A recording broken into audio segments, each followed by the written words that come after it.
Hey guys, Professor Bell, Comic Book University. Dial H for Hero, issue number 2. Dude, a little bit of a reveal in this one.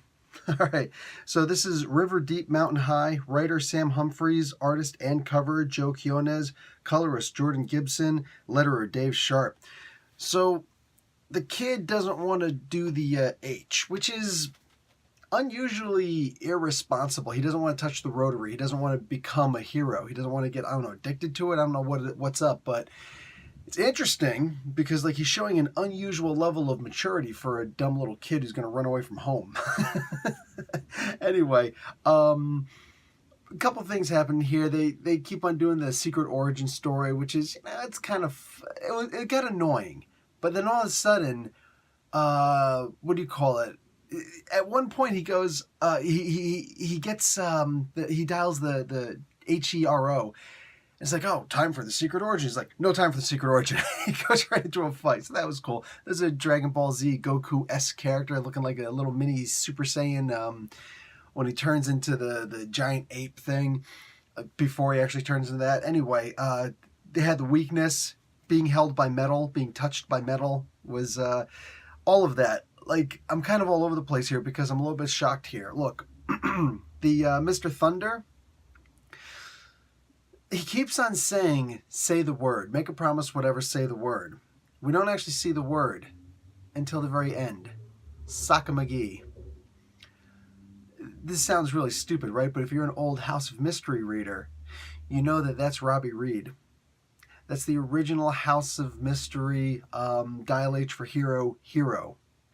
Anytime he would get excited, anytime he would just, it's like, Gomer Pyle would, just be like, Shazam! He would always do that.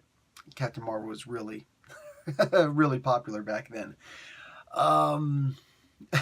Yeah, so if Mr. Thunder is actually Robbie Reed, by the way, no relation to the Fantastic Four, just saying, that's kind of interesting. So now he's not, could he actually be a bad guy? Could he genuinely be a bad guy? I don't know. I gotta know why he needs the phone back.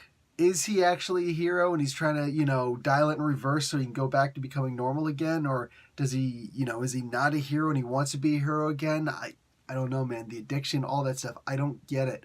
I was a little bit turned off here at one point with the whole, the cop goes and pulls a gun on the truck driving girl. The food truck girl, I can't remember her name right now. It's on the tip of my tongue, but whatever.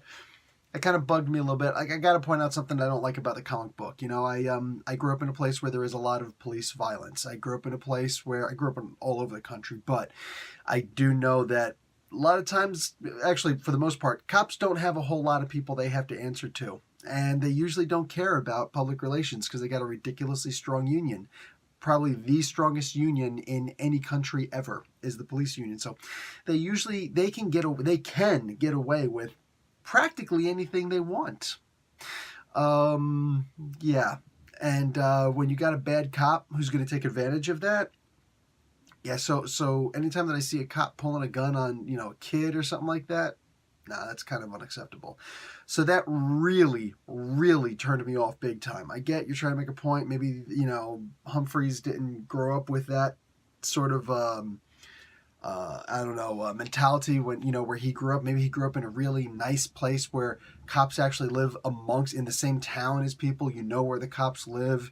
So therefore, the cops' names. You know them. They know you. You're not likely to pull a gun on someone who you can empathize with, someone who someone whose name you actually know without looking at their driver's license first.